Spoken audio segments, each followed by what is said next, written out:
So మీ liberated అని అలా extreme థింకింగ్‌తో సొసైటీని ఇన్‌ఫ్లూయెన్స్ చేసే రామ్ గోపాల్ వర్మ గారు, ఒకవేళ సెక్స్ ఎడ్యుకేషన్ స్కూల్స్‌లో పెడితే ఎలా ఉండాలంటారు కరిక్యులమ్? పిల్లలు ఎలా పుడతారు, ఏంటి సెక్స్‌లో ఏం జరుగుతుందని తెలుసుకోవటం సెక్స్ ఎడ్యుకేషన్ కాదు. ఒక డిజైర్ అయితే ఏదైతే ఉందో దాని మూలాన వచ్చే ప్రాబ్లమ్స్, దాన్ని ఎందుకు కంట్రోల్ చేయాలి, ఏమి చేయాలి అని చెప్పడం అనేది ముఖ్య ఉద్దేశం అయితే, నా ఉద్దేశంలో సెక్స్ ఎడ్యుకేషన్ అంటే పార్న్ ఫిల్మ్స్ చూపెట్టాలి. పార్న్ ఫిల్మ్స్ చూపించినప్పుడు, ఎందుకంటే వాళ్ళు ఎలాగో చూస్తున్నారు, ఎవ్రీబడి నోస్ సెల్ ఫోన్స్ వాళ్ళ కంప్యూటర్లోని ఒక ఏజ్ వచ్చిన తర్వాత కొంచెం ఏమాత్రం సెక్షువల్ ఫీలింగ్ కలగనప్పుడు ఎలాగో వాళ్ళకి ఇంట్రెస్ట్ ఉండదు. వాళ్ళు కార్టూన్స్ చూస్తారు, ఏదో చూస్తారు. ఎప్పుడైతే కలిగిందో అది తెలిసి తెలియని వయసులో దాని మీద ఏమాత్రం ఇంట్రెస్ట్ వచ్చినప్పుడు వాళ్ళకి ఆల్రెడీ యాక్సెస్ ఉంది, వాళ్ళు చూస్తున్నారు.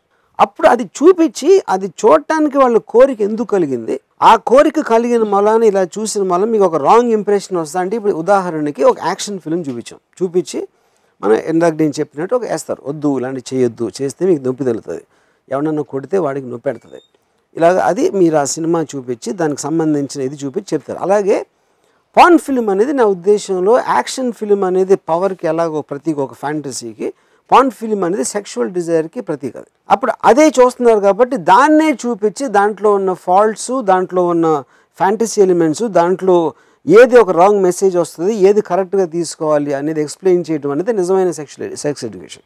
స్కూళ్ళలో మీరు అనేది కరిక్యులంలో పార్న్ ఫిల్మ్స్ చూపించాలి పిల్లలకు. కరిక్యులం అనేది డిఫరెంట్ పాయింట్. ఈ పర్టికులర్ దాన్ని కూడా ఎడ్యుకేట్ చేయడం అనేది ఉద్దేశం అయితే పార్న్ ఫిల్మ్ నుంచి మ్యాక్సిమం ఎడ్యుకేషన్ వస్తుంది. ఎందుకంటే ఉదాహరణకు నేను ఈ మధ్యన ఒక ఆర్టికల్ చదివాను, how porn hijack sex lives. అంటే మనం అనుకున్నది ఒకటి, మనం ఏమనుకుంటాం దానికి ఎగెయిన్స్ట్గానో, దానికన్నా చాలా విపరీతంగానో, దానికన్నా చాలా డిఫరెంట్గానో చూపెడతాయి.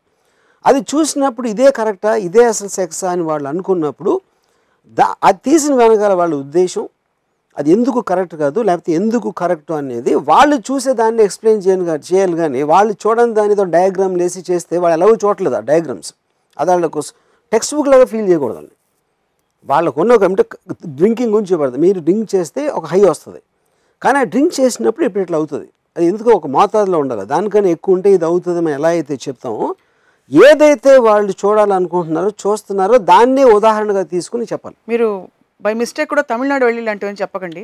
పాపం ఖుష్బు గారు ప్రీమారిటల్ సెక్స్ గురించి ఒక మాట అనేసరికి ఆవిడ మీద కేసులు పెట్టేస్తారు జనం. కేసులు ఎవరైనా పెడతారండి, దాని తర్వాత మొత్తం కోర్టు ఎక్విట్ చేసింది and it's correct also.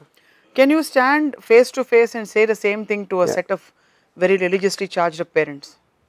Of course you can say this. నేను లాజిక్ చెప్తున్నాను, ఎందుకు చూపెట్టాలి, దాని మూలాన ఎక్కువ ఉపయోగం ఉంటుందని చెప్తున్నా. ఎందుకు చూపించట్లేదు చెప్పండి. ఎందుకంటే వాళ్ళకి సిగ్గు, వాళ్ళకి అలాంటిది అసలు అది లేదు అని వాళ్ళ అబద్ధాలు చెప్పుకుని. సెక్షువల్ అవేకనింగ్ అనేది ఒక హ్యూమన్ బీయింగ్లో ఒక న్యాచురల్ ప్రాసెస్లో వస్తుంది, ఏ ఉన్నా లేకపోయినా. అది ఇప్పుడున్న సొసైటీలో మీకు అడ్వర్టైజ్మెంట్స్ అవ్వచ్చు, అందమైన అమ్మాయిలు బికినీలో ఉంటారు, లేకపోతే ఎక్స్ప్రెషన్ ఉంటుంది, లేకపోతే పార్న్ ఉంటుంది, లేకపోతే హీరోయిన్స్ కింపి బట్టలు వేసుకుని ఐటమ్ సాంగ్స్ చేస్తున్నారు. అవన్నీ కూడా మీకు ఒక సెక్షువల్ ఎలిమెంట్ని ప్రేరేపిస్తాయి, ఒక ఎంటర్టైన్ చేస్తున్నాయి, ఒక ఇంట్రెస్ట్ క్రియేట్ చేస్తున్నాయి. దాంట్లో టాప్ ఎక్స్ట్రీమ్ అనేది పార్న్. అది అందరికీ అందుబాటులో ఉంది. అందుబాటులో ఉన్న దాన్ని బయట పెట్టి దాంట్లో ఉన్న బ్యాడ్ గుడ్ చెప్పాలి. కానీ అది లేదు, నా కొడుకు చూడలేదు, నా పిల్లలు తప్ప మిగతా వాళ్ళతో చూస్తారు అని అపోహలు ఉండటం అనేది చాలా మూర్ఖత్వం. సో డిమాండ్ అండ్ సప్లై కూడా కొంత పని చేస్తుంది. సప్లై ఎప్పుడైతే ఎక్సెస్ అవుతుందో డిమాండ్ ఆటోమేటిక్గా తగ్గిపోతుంది. కాదు, అది మీరు చెప్పేస్తే మీరు బయటకు తెచ్చేది.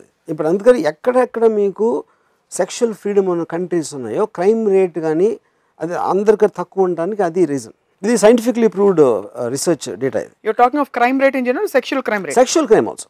ఎందుకంటే రిప్రెషన్ అనేది మీరు బయట పెట్టినప్పుడు ఆ ఫ్రీడమ్ వచ్చింది కాబట్టి మీరు దాన్ని దాసేసి ఉండరు కాబట్టి దాన్ని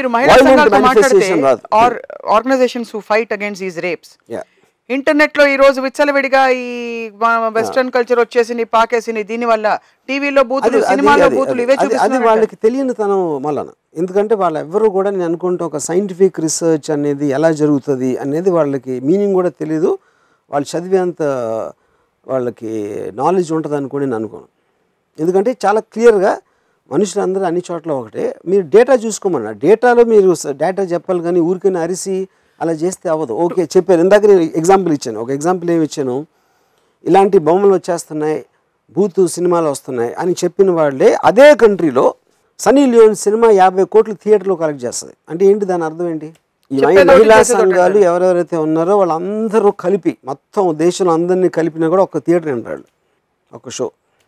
అంతే. ఎందుకంటే వేరే వాళ్ళు ఎంతమంది జీవిస్తారో వాళ్ళకే ఉన్నాయి మనోభావాలు. కొంతమందికి ఇష్టం అవ్వచ్చు, కొంతమందికి కష్టం అవ్వచ్చు, కొంతమందికి ఏదో అవ్వచ్చు. బట్ ఫ్రీడమ్ ఆఫ్ సొసైటీలో everybody has right to do what they believe as long as it is not affecting the freedom of another person.